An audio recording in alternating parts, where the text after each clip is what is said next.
Hello and welcome everyone to our first Entrepreneurs Going Global panel discussion of the Startup Global 2023 program, Unlocking Global Competitiveness with ESG Practices with EDC. I'm Isabel Nolan, the Acting Program Manager of the Startup Women and Startup Global programs at Startup Canada. To begin, although I am currently calling in from Ireland, I would like to acknowledge that the land on which Startup Canada was founded on is located on the unceded territory of the Algonquin Anishinaabe Nation. We also acknowledge with respect the diverse histories and cultures of all Indigenous peoples, and I encourage you to take a moment to acknowledge the traditional territory that you're residing on today. Today's session is being recorded and we'll upload our recording afterwards to our YouTube channel. So we invite all of our attendees to introduce yourselves, connect with each other in the chat, connect with our speakers that are here today. Feel free to share your name, your organization, and where you're joining in from. Make sure that you are sending your messages to everyone in the room. So Zoom defaults it so that the messages are only being sent to the hosts and panelists. So you just need to adjust that in your chat settings. A little bit about Startup Canada. So we're a national nonprofit that is the gateway to Canada's entrepreneurial ecosystem. We're here to connect entrepreneurs with support, community, and tools that they need to build a successful business in Canada. Since launching in 2012, Startup Canada has grown to support more than 129,000 entrepreneurs annually and an ever-growing grassroots community from coast to coast to coast.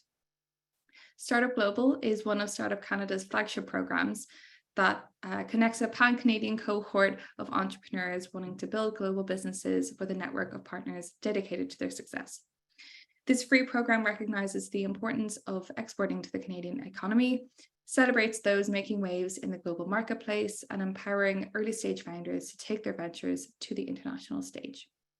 I'd like to take a moment to thank our co-presenting partners, Export Development Canada, who we have some representation here, Trade Commissioner Service, UPS and Desjardins, as well as our ecosystem support partners, Scotiabank, eBay, Google, North Forge, Trade Facilitation Office of Canada, GS1 Canada, the Intellectual Property Institute of Canada, Canadian Manufacturers and Exporters, Canadian Aboriginal Minority and Supplier Council, and CMC Microsystems.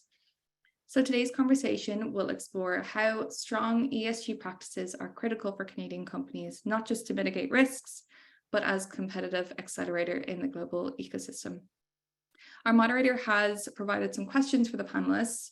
However, there will be time afterwards, after the discussion, to move on to audience Q&A. So if you have any questions, you can write it in the Q&A box on the bottom function bar of your screen, and we'll do our best to answer it live. So without further ado, I'm honored to introduce you to our moderator. Awovi Kamasi is the ESG Advisory Service Lead at EDC. Over to you, Awovi. Thank you, Isabel. Hello, everyone. It's a pleasure to be here with you today and to have the opportunity to moderate this panel. As Isabel mentioned, my name is Awovi Kamasi. I'm the ESG Advisory Service Lead at Export Development Canada. Over the next 30 minutes, we'll explore a theme that is really close to my heart: how strong ESG practices are critical for Canadian companies, not just to mitigate risk, but also as a competitive accelerator for international growth.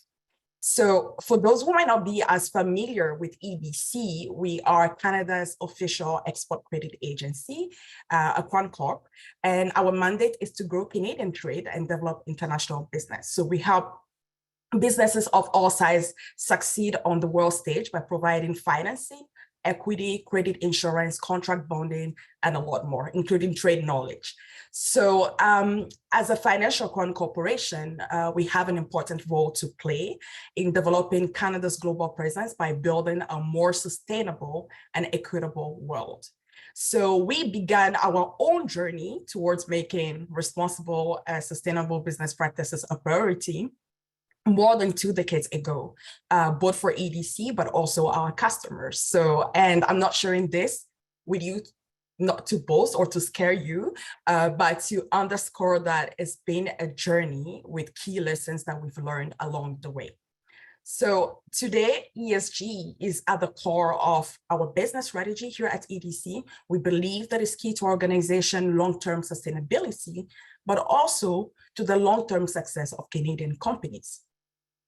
And I'm also proud to share that I'm part of a team that does that. We help companies understand and mitigate risk, but we also explore ways in which we can support companies to embrace ESG as an accelerator to their strategy, competitiveness, and growth.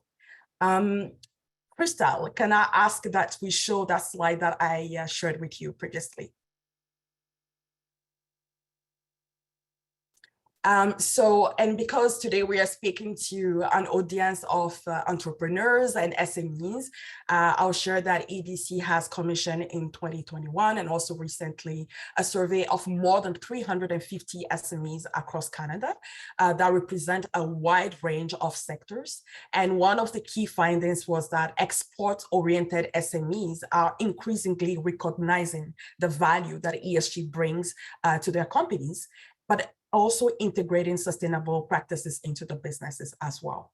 So a majority of those participants do agree that ESG is having an impact on decision-making in their company, and a growing number as well are already taking action to implement ESG practices by setting specific ESG policies, goals, or even dedicating an individual team responsible for ESG.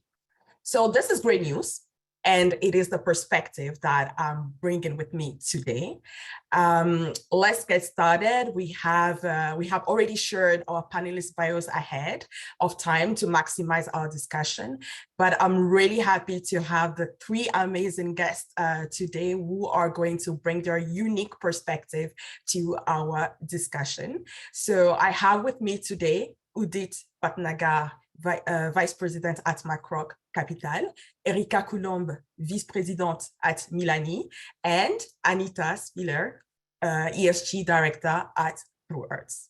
So I will begin by asking each panelist to please introduce yourself and kindly tell us how ESG has also impacted your organization. Maybe we can start with you, Udit. Yeah, sure. And first of all, thanks for having me at this panel today. I'm Udit Patnagar, venture capitalist at Macroc Capital. Macroc is a digital industrial venture fund based here in Canada, and we invest in growth stage industrial software companies that play at the intersection of digital and sustainable transformation of large industries like energy, manufacturing, supply chain, logistics, and mobility. The startups that we usually back are at Series A, B, or C stages of financing, and they are either based here in Canada, US, or could be based in Europe.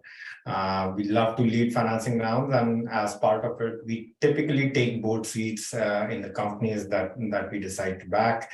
This means that we get to work really closely with the management teams in our portfolio and have an opportunity to play a role in steering the strategy of these businesses, including the ESG practices that these companies adopt. Now, let me quickly address the second piece of Abubi's question on how ESG has impacted us. The digital industrial companies that we invest in, these are the companies that help the industrial sector run their operations better, faster, cheaper, safer, and with lower environmental impact. And therefore, for us to succeed as investors in the digital industrial sector, we must embrace ESG as a fundamental to our investing approach. We have included ESG in every aspect of our decision making, starting from how we source our deals, how we do due diligence on them, how we manage our portfolio, and how we exit those investments as well. We keep a close watch on key ESG indicators during this journey, and then continuously work towards improving them, because we believe that focusing on ESG inherently creates value across our portfolio. So yeah, so ESG has been kind of a big part of how we invest at Macroc and how we function. And again, I'm really glad to be part of this panel and looking forward to the rest of the discussion. Thank you, Udit. Over to you, Erika. Thanks, Abubi, and thanks to you and everyone at Startup Canada for the invitation. Also super pleased to join this great group of speakers. So my name is Erika Coulombe. I'm Vice President of Milani. Milani is a ESG advisory firm, and what we do is that we are specialized in really helping both investors and companies integrate ESG within their strategies. So on one side, we help investors understand how to integrate that within their investment process and develop investment strategies around them. We don't tell them what to invest in, but rather how to take that into consideration. And then we also work with companies to help them understand how to identify these topics, what really matters to them, how to develop a strategy around these different topics, and then how to talk about those to their key stakeholders, such as investors or their clients or suppliers and so forth. So that's really the core of our business. And so I would say that ESG is our business model. We like to say that we eat ESG for breakfast in a way. It's definitely in the core of everything we do. And it's such a growing at a fast pace. So it's absolutely fascinating to be in this space. Thank you, Erica. And over to you, Anita. Thank you so much. My name is Anita Spiller, and I have the privilege of serving as Director of ESG for True Earth. And I am also our beekeeper, as we were just recently certified as a B Corp. And True Earth is an award-winning B Corp certified household cleaning products company. And we really have ESG, and we eat it for breakfast too, Erica. So we have a critical cause to make true, lasting change that helps save the planet. And we are a very young company. We're just 4 years old, and I have been with them for just over 3 years. And it really was the climate emergency that brought me to this organization. And it is a situation that is getting worse, and it's happening right now. Like just in the month of July, we had the hottest day on record, beating previous records from 2016. And while it might seem like half a degree is a really small amount on one really hot day here in British Columbia, it really is important and it really matters. It speaks to a much larger trend that's happening. And so for us, it's important that ESG is integrated in our business, and it was from the very, very beginning. We have since grown almost 1,000% in that 4-year timeframe. And despite how quickly we've expanded, though, we've stayed true to our critical cause.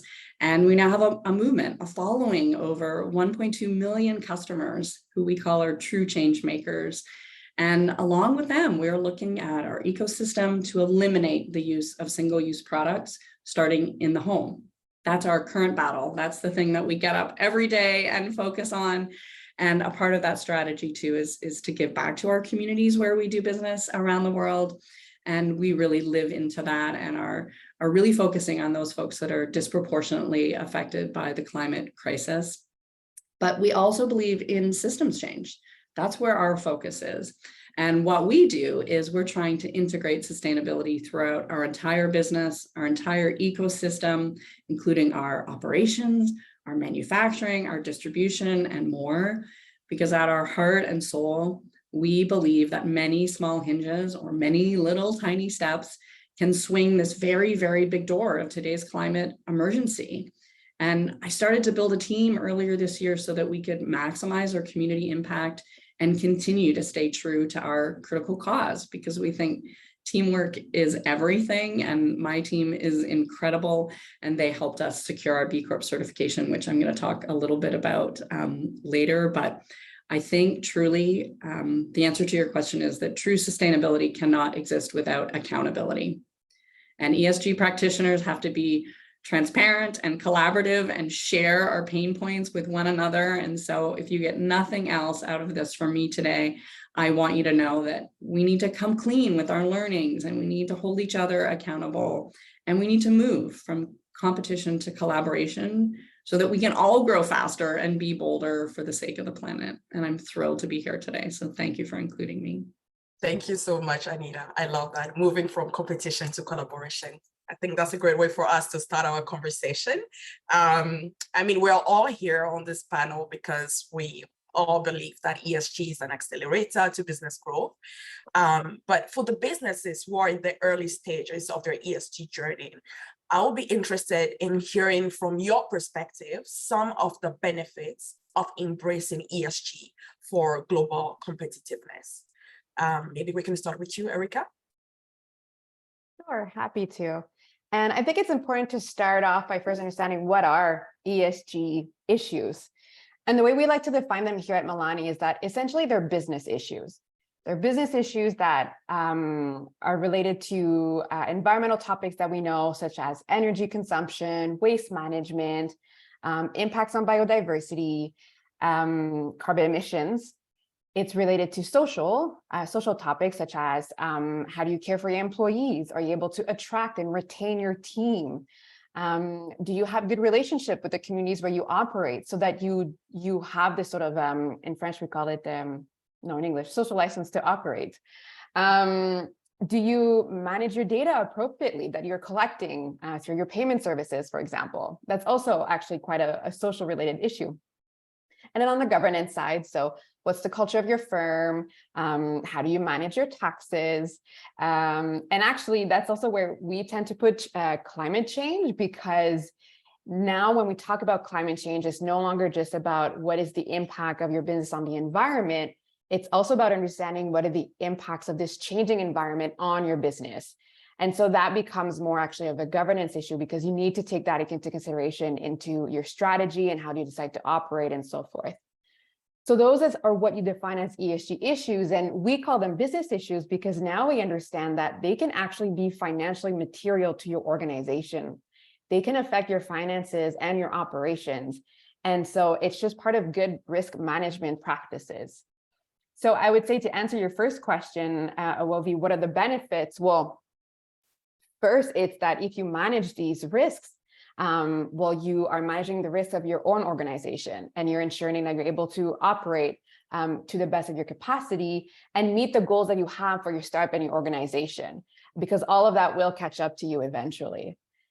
And then I would say a second probably benefit, particularly in this context of global competitiveness, is that, like Anita just very well explained, we are in a crisis, and there is a transition that is happening. The economy is transitioning, it's transforming.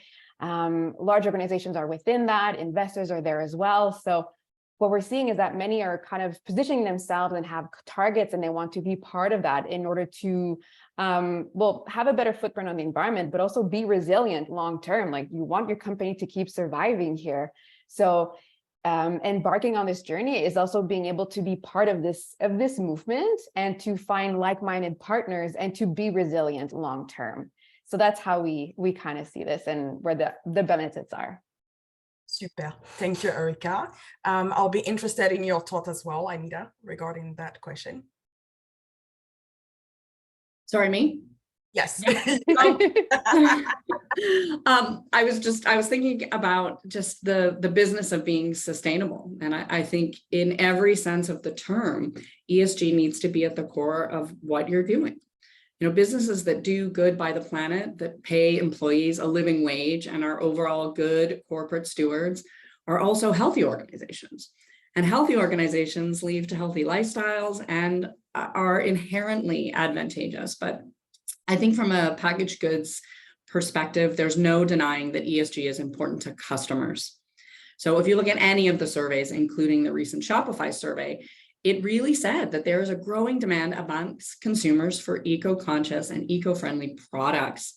And I think even despite our uncertain economy and our climate, you know, one of the things that stood out for me was that 62% of those 24,000 respondents said that they would not be reducing their spending on sustainable items.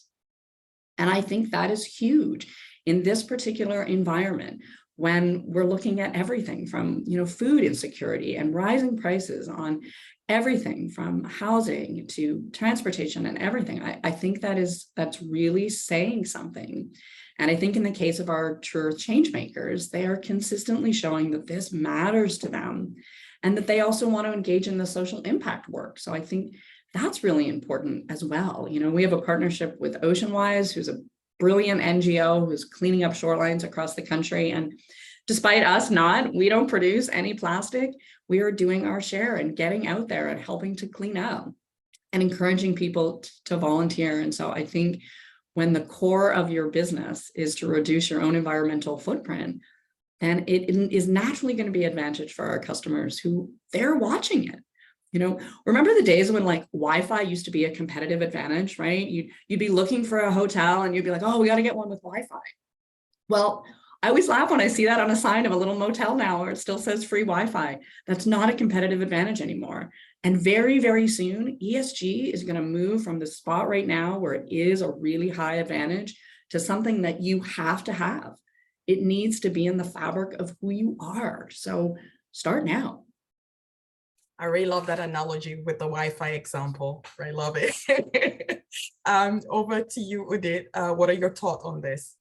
Yeah, sure. And I would 100% agree with everything that Erica and Anita says. Like, it definitely translates into a competitive advantage for the firms that are embracing ESG. It definitely stands you apart. And I'm going to also put into a little practical lens as an investor. And in my job, what we do essentially every day, all day, is we assess risk and we underwrite risk when we are kind of partnering with these startups. And so the number one benefit of embracing ESG is for a company is when they engage with investors like us, we can see clear indicators on how these risks are internally managed within their business. And it directly plays into the attractiveness for that organization in order to attract capital. And attracting capital is one aspect of it. It goes beyond that. Like, if you are focusing on the core of how you operate, you have cascading effects on how you engage with your customers, how you engage with the community around you, how you are engaging with your employees. And it takes time, effort, and it's not a trivial task to kind of bring all these processes as an early stage startup, but it becomes part of your core over your journey, and it clearly becomes part of your brand identity, and it has cascading effects, like I said, in order to attract capital, in order to differentiate from some of your competitors in the marketplace, and have a longer term sustainability of your business. Super. Thank you, Udit, for that. So now, I think one of the key things that we discussed as well as a team was that, how do we make sure that this conversation is very practical to our participant today, right? I think one of the key things we hear is like, ESG is good, do it. It's like, we basically shared a little bit of why they should consider ESG. But I think one of the key questions that comes up is, okay, what can early stage companies do today to ensure that they're equipped to respond to the growing ESG expectations? And I would like to direct that question to you, Erica, to hear your perspective on that. Sure, thanks. It's a question that we hear all the time, okay, this is great theoretically, but then what do we do about it? And to reassure everyone that's online, the same question is asked from a small size organization to some of the largest ones. So everybody's in the same boat here, if I can reassure anyone. And what we tend to say to organizations, the first thing you should do is actually try to identify what matters most to your business from an ESG perspective, so that you can really focus, start to focus on what truly matters and could have direct repercussion on your organization. And then you can expand. Because I think that's probably one of the sort of, I don't want to say mistake, but sort of a tendency that we all have when we get into these conversations is that we understand that these are really big issues. Like, climate change is such a large issue. What impact can I actually have with my business on this? And actually, every little single step matters. And perhaps I can just give like a concrete example of an organization. So this is a small garage that's called Veriform. It's based in Ontario, and they do metal parts. And they realized that their energy consumption bill or their heating bill was costing them $6,000 a month. So they're like, okay, what could we do about this? Like, we're a 15-person shop, not a big firm here. This is material to organization. What they did is that they started with implementing a small interrupter that would essentially stop the heating whenever a garage door was open. And that interrupter cost them, like, I think $1,200. But it saved them over $500 a month of heating. So a very fast ROI on this. And it got them so excited that they started doing more initiatives on energy efficiency. And some of these weren't necessarily technology. It was also about education, because sometimes it's how we behave actually has more impact than anything else. And over time, all of this, they actually managed to reduce their carbon emission by 75%. And this is a small organization here that started very small with a simple action that had direct impact afterwards on some of these larger topics. So I think the point here is to say, really start with try to identify what will master your business. And oftentimes it will be things like, is it about energy, or is it about your people and attracting them? Because I think it's important to understand too, that it's not, yes, carbon and emission is an important one, and everybody focuses on that. And I don't want to discredit that at all. It's very important. But there are other things too that are part of this transition. And we conduct twice a year a investor study to get sort of what is this ESG sentiment from our investors in Canada.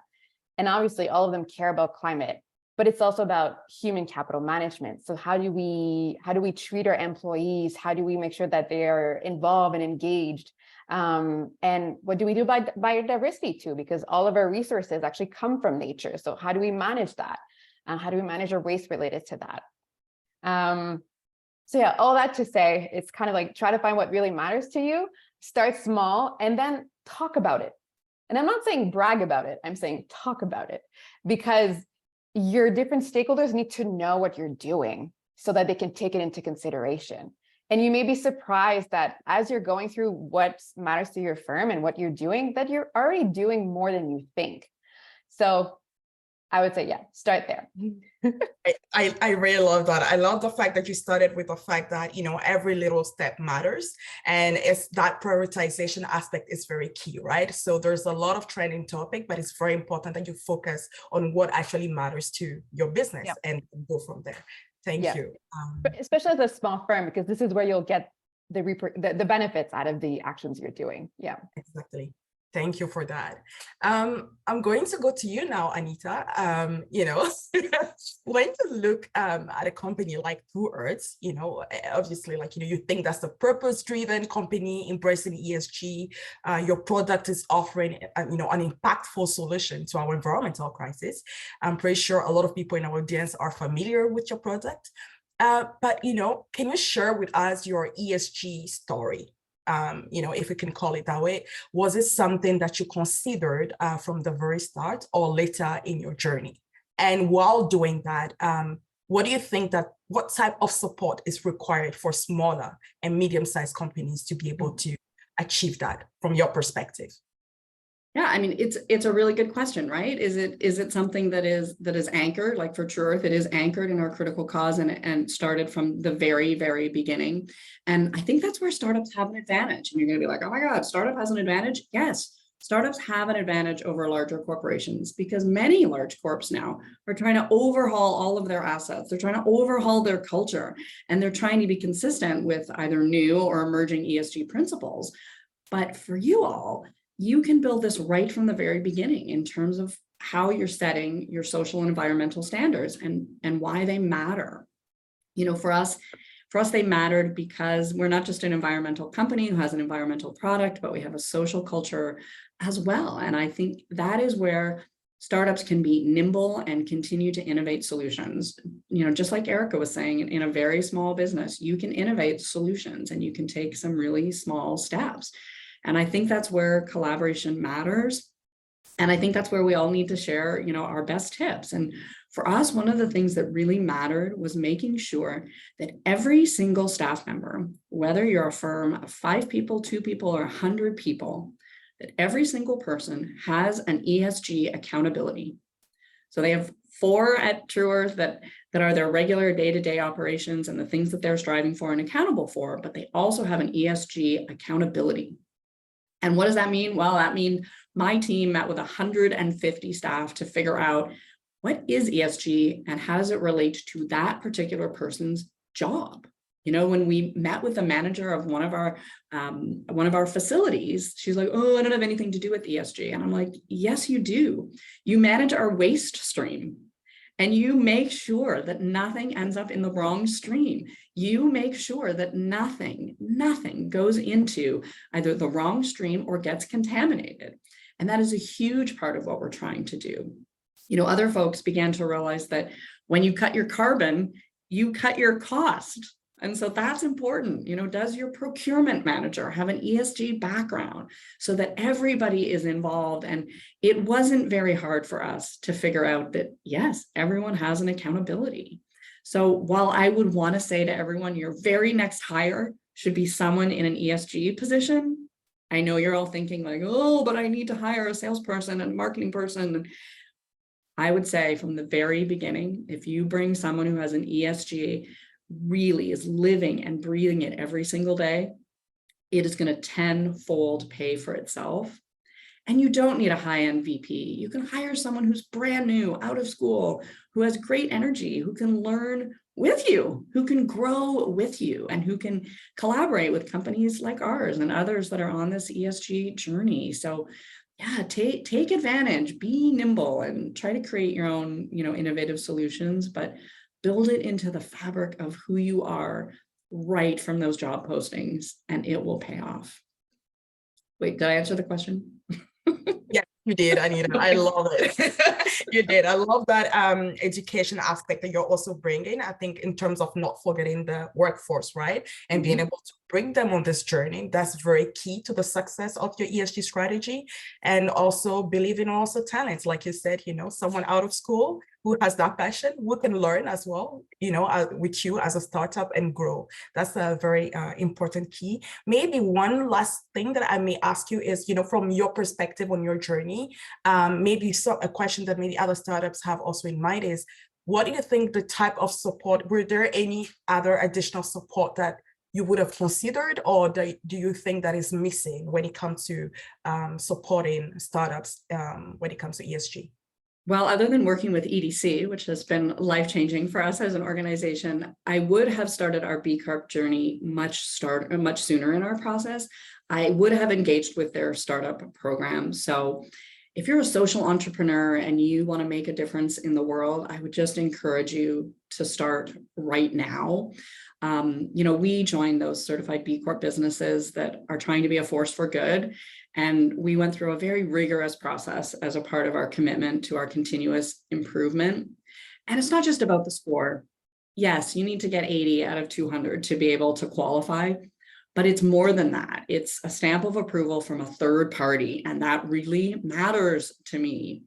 And it's not just that we're certified and we're doing the good thing. The point really is that we are being objectively evaluated for our company's impacts, and we're trying to consistently improve them. And there is a B Corp certification process for startups. And while you think, oh, I can't add more things to my list, Rose Marciaro, who is the former CEO of Patagonia, said this, and I read it and I thought, yes, that's true, who said arguably one of the companies with the greatest impact in the world said that the B Corp assessment helped them keep an eye on their North Star. And it helped them to improve from the very beginning. And I think that's why it matters. And we all need help. Every one of us in life and in business need help.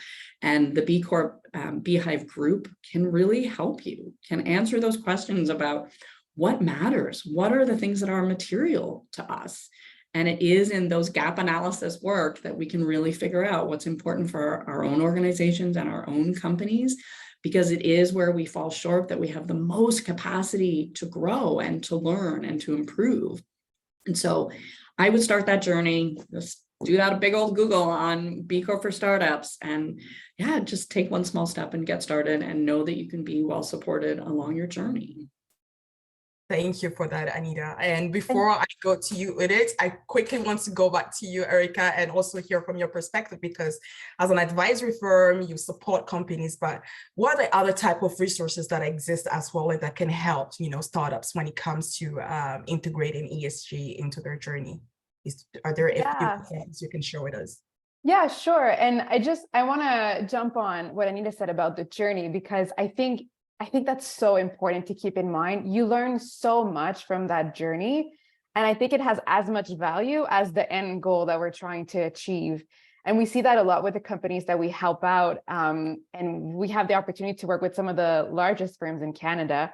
And even for them, just with the C-suite, getting them to go through this process, to ask the questions, to understand what can be done, what cannot be done. Thinking about what are these potential climate risks for my organization. That is often where you get the most value out of the exercise. And then it can result into that, like a grade B certification that just like gives you that stamp, for example. So I want people to realize like it's a tough journey, but it's where you get a lot of the value too. And then it nourishes the ability to keep on going. And so for resources that are out there, I think like partners such as yourself, Awobi, and other organizations that you as a startup may be working with, whether it's your financial partners or your own clients, they may have expectations, or they may have tool or resources that you can then inspire yourselves from. And there's different website and stuff out there. A lot of regulation is coming up. I often guide people towards SASB, which is called the Sustainability Accounting Standards Board. The name kind of got lost now because it's now part of a much bigger organization of the International Sustainability Standards Board. So that's regulation coming down. But that's a great source to start and understand, well, what could be my material topics based on my industry, for example. They did this great research and it's all publicly available. B Corp has fantastic resources as well that are available online. So there's tons of stuff out there, and I think it's about a matter of engaging with your key stakeholders, because I think you can learn a lot from them because they're in your field, so it can be very relatable and practical. And then there's, tons of stuff, great resources out there. Start with the regulation, and then you'll be able to trickle down towards what can be able to be helpful. Thank you, Erica. Over to you now, Udit. I'll be curious to know, what does ESG, you spoke a little bit about that, but what does ESG mean for a venture capital firm like McRock? Like, how do you define your role and when it comes to helping startups with ESG? Yeah, sure. I'm happy to kind of rehash some of the stuff that was mentioned by me and some of the other panelists here as well. And if I really listen to you closely, I think there are a couple of layers in that question. I think we can definitely take a step back and address what ESG means for the venture capital ecosystem in general. And maybe that's a good way to start responding to your question. If we just go a few years back, let's say like even 4 or 5 years, as recent as that, in our industry, in venture capital, you could clearly see a conscious effort by a lot of investing groups to kind of have a label on them, like we are either ESG focused investors, or we are focusing on sustainability, or we are clean tech focused, versus then there was this another large category calling themselves the financially driven investors. So in the venture capital industry, rightly or wrongly, there were kind of two camps, where one group took a lot of pride in saying, hey, we take capital, we invest in businesses for financial returns, and that's our key focus. The other group, they are thinking about the planet, the climate change, doing the right thing from a social perspective, and they were consciously not talking about financial returns. Now, what has changed over the recent years, especially after the pandemic, I mean, there has been an acceleration, and thankfully, there is a blurring of lines between, okay, I'm financially driven and the other group is, let's say, ESG driven. I think those two groups are now coming together, which is a great thing. You can clearly see that financial performance is now directly getting impacted by the ESG practices that you embrace. You can see that in, let's say, performance of funds like ours. Funds like BlackRock has also been quite vocal about how much capital they are allocating to ESG and how it is overall impacting their funds' performance in the long run. So I think the data is out there. We don't have that clear demarcation. Now, coming back to what it means to a firm like ours, and what does ESG kind of how does ESG play a role in McRock? For us, like we've been operating very much like a startup as well. Like we are not that old. We started a decade ago, so it's been 10 years. And during those early years, as a early stage business, starting to create impact on several different businesses based on the investments that we make, we had a choice to make. And you, as an organization, you cannot be a champion in all three aspects of ESG. Like you have to pick and choose your battle. And as an organization, McRock picked up diversity and inclusion as the first area to impact. During the founding years, D&I was clearly a focal point for McRock, and you can clearly see in the way we built our own investment team. If you look at how our team is constructed and how the managing partners, the level of diversity, both from a gender and race perspective, it's quite entrenched in our investment team itself. We take that to our portfolio as well. We look at how diverse those portfolio companies are right at the time of investment. We do collect data around not just their management team, but the entire organization. We set clear goals for ourselves and our portfolio to strive towards on several different metrics related to D&I.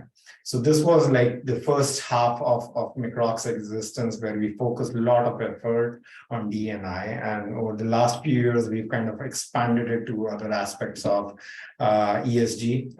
More recently, we've started taking a look at the TCFD standards, in addition to SASB that Erica mentioned. And with TCFD standards, we started applying it to digital industrial startups in our portfolio, focusing on what kind of financial disclosures we make and how we bring it to risk assessment, capital allocation, and strategic planning for all these companies. Other than this, I would also focus on what kind of role we play in these organizations. And our role is slightly more hands-on as compared to some of the other organizations out there. Typically because we, like I said in my opening introductions, we take board seats in the companies that we invest in.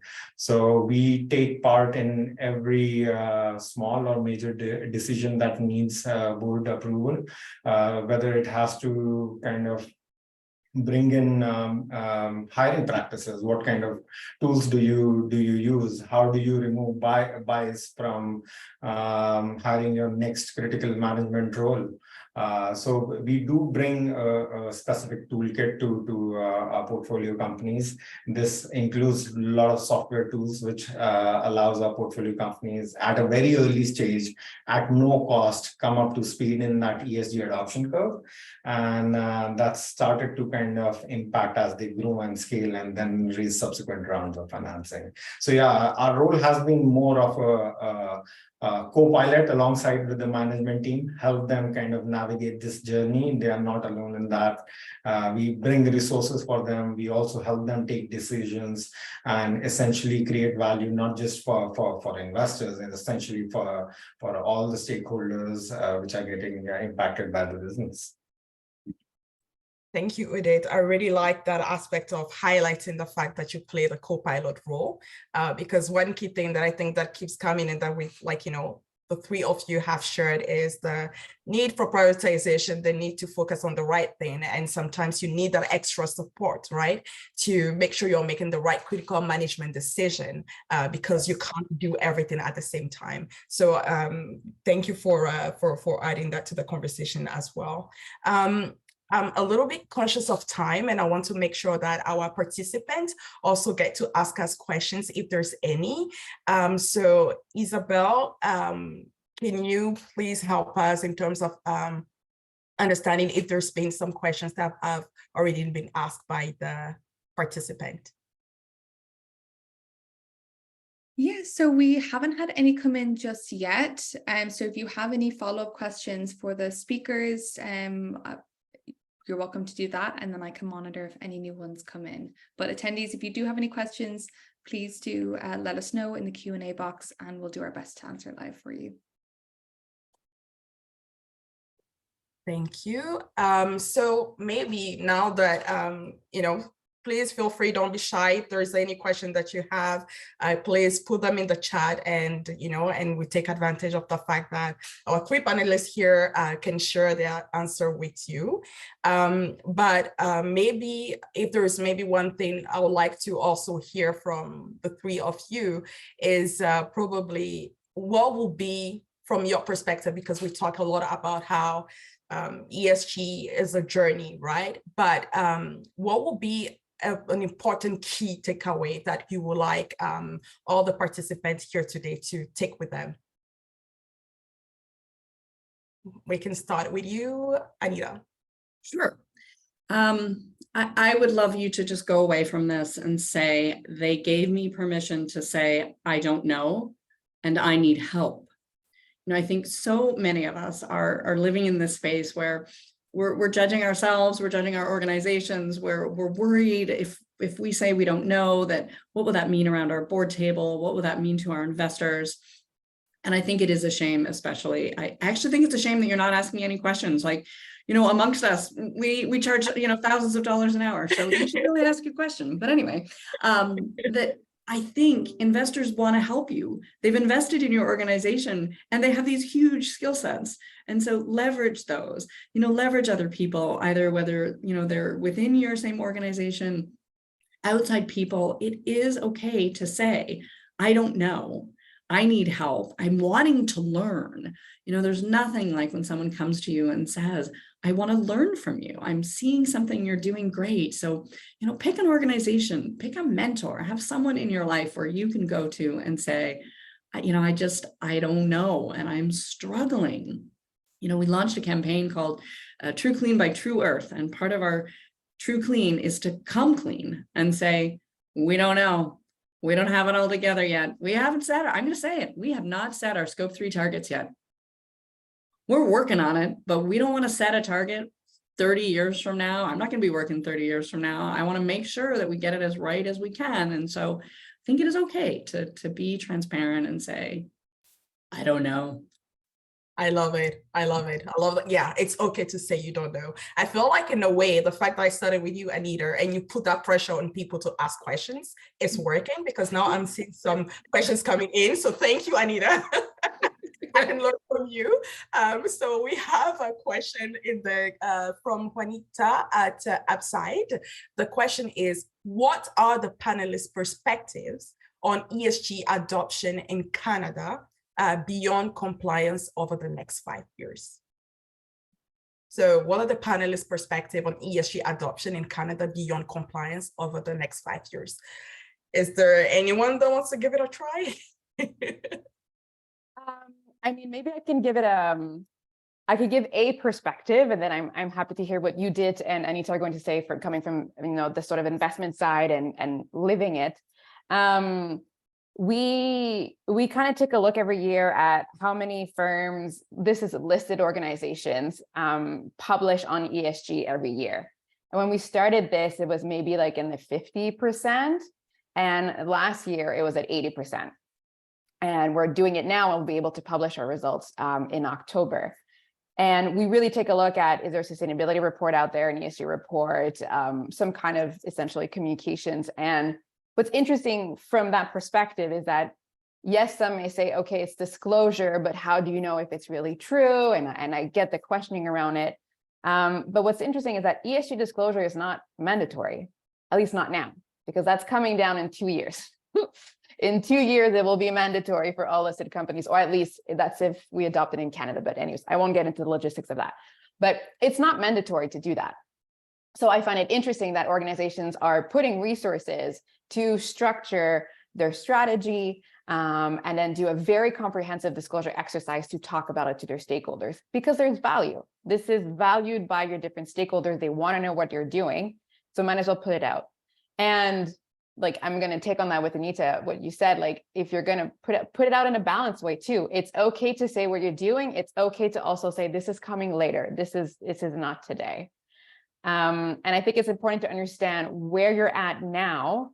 And that's sort of part of that reporting exercise before being able to project yourself and set yourself these different targets. Like you said, Anita, like, do what you can within the scope that you have that you can really act on. And if you're going to put targets, they can be ambitious, but I mean, the first thing it's going to be is people are going to be asking you, how are you going to get there? So you can stretch it, but at the same time, you want to know that you can also do a part. So I would just say, you're not going to say, I'm going to run a marathon tomorrow. Right? If you don't even own running shoes, if you don't have a route, if you've not practiced, if you don't have the supplies and the support, right? If you don't have food along the way, if you haven't done the work, and it's certainly if you don't have enough water. And so it is that journey. And I would not be setting targets for anything until you've done the research, the work, and what is material to your organization. Yeah. I love that the fact that you're mentioning that, Anita, because there's even a question that we received regarding, I know we touched a little bit on what are the type of resources that exist. But there's a question that we have from Marie-Laure regarding, is there a space or platform where entrepreneurs could go to educate themselves? So I don't know, Anita, is there any platform that you're aware of that you can share with the team or even yourself as well, Udit? Yeah, I think unfortunately, outside of the B Corp, the Beehive is a huge organization and an amazing platform. They don't really have one. They have a small one for startups, so that's a good place to start. But also you can create your own, right? You can create your own network and you can get out there and really look for folks like these panelists who can help you. Yeah, I would just add that looking at stuff like SASB standards, TCFD standards, I think they very clearly lay out what kind of, let's say, due diligence an investor would put you through from an ESG perspective, what kind of questions they would ask you, and that's a great place to start. And if you are in market getting ready for a fundraise, so there are resources both on SASB's and TCFD side on the website on these questionnaires. I think that's a great place for you to start, especially if you are an early stage business. And I think we earlier in the conversation we reflected on the journey. And I think as a early stage startup, you have the benefit on creating impact quickly. You don't have that long process of approvals to go through. You can make small decisions. You can look at small aspects of your business and see results pretty quickly. So get started, start small, see benefits. If there are no benefits, make small changes and get back to the whiteboard. So I think there's a lot to do as a small company, and there are plenty of resources out there. So good luck. Super. And also to everyone who may have the same question, just to let you know, we EDC also work with Mars to create a guide for startups in terms of how to start on ESG. I'm not able to monitor the chat right now, but I think that's a resource that we're also sharing with everyone. So that could also be an extra resource you could look into as well. There's so many questions I would like to be able to take, but I'm also very conscious of time. But one key question, last question before we end this amazing discussion is there's a question from someone regarding working with people who are new to Canada as clients and participants. So the question they have is, do you have any suggestions for how to work with this population and encourage enforce ESG when ESG may not be top of mind for them? So I think this is a question that can actually apply to anyone, not only people who are new to Canada, because ESG, like whether it's a company, it may not be a topic that everyone is comfortable or know about. So maybe if there's one of you that can quickly give us some, tip on that education awareness aspect, I guess this will be valuable for the participants. Yeah, I can give it a first part of the answer, or suggestion rather. I think it's about finding how it's relatable, because if we just take the angle of social issues, I think social matters differ a lot from one, let's say, geographic area to another, or from one culture to another. And I think it's important to find what is that social aspect that would matter from a different person's perspective. And I think that's applicable to anyone, really, to any stakeholder that you may be working with, whether it's new arrivals to Canada or like a new client, a new financial organization. I think it's true in all contexts.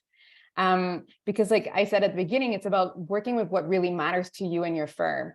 And then I would say it's about translating that into something that just makes sense to everyone. We talk about climate change, and I think a lot of people know what that means. But if you trickle it down all the way to a very practical translation, it can be as simple as, what's your electricity bill? And that people understand. And if you're able to reduce your electricity consumption, you reduce your costs, and you know what? You also reduce your carbon emissions. And then it goes all the way back up to climate change. So my point is, like, find how it's relatable. What you have in mind, is it the same thing that this other person in front of you have in mind? If you're not able to connect, bring it down, like find different terms, find different ways. And I'm sure you'll find some common ground somewhere. And everybody cares, like everybody has fundamental values that reach somewhere. So at one point you will find this connection. Do I have time to piggyback? Yes. You can do Yeah, it. I might So, just say, I couldn't agree more. And I think we have to meet people where they are, right? So we don't think that everyone's going to eliminate every single plastic bottle in their entire household in the next week and a half. Not going to happen, right? Our advice is always, when a product gets to be empty and you're searching for the next one, it's at that point of decision making that you decide to make your change, right? It's like, so this is where I'm going to make the change. This is the one small step. And I think the same applies whether you're talking about your shareholders, your staff, is how is it relatable to them, right? So how does it matter to the person that you're talking about? And because if it doesn't matter to them, they're not going to do that, right? People are just, they're not going to do that because they either don't understand it, it's not applicable to them. And I think the thing is, it is applicable to everyone, right? If you're talking about the person who's doing your recruitment, you know, what matters to them may be that we are all paying a livable wage. And that is as ESG as it gets, right? Waste management is about ESG. What we're purchasing matters, you know, and our procurement manager recently, his head was blown when I asked him to prioritize other B Corps. And he was like, oh, well, look, and I was like, yeah, they're all offering these fantastic discounts of up to 20% if you partner with them. And it's like, oh, and he was like, oh, so I can meet my targets for saving money and save the planet? Yes, you can prioritize both, but it isn't until you make it connect to them that it matters to them. And so, yeah, it just make it matter. Help them. Yeah. Thank you for that. Maybe just to quickly close this, because I feel like we could take more time and keep the conversation going. If you wanted to, you know, in one word, what would be the key takeaway that you would like the audience to leave with today? One word. I think that's a big challenge that I'm giving you right now.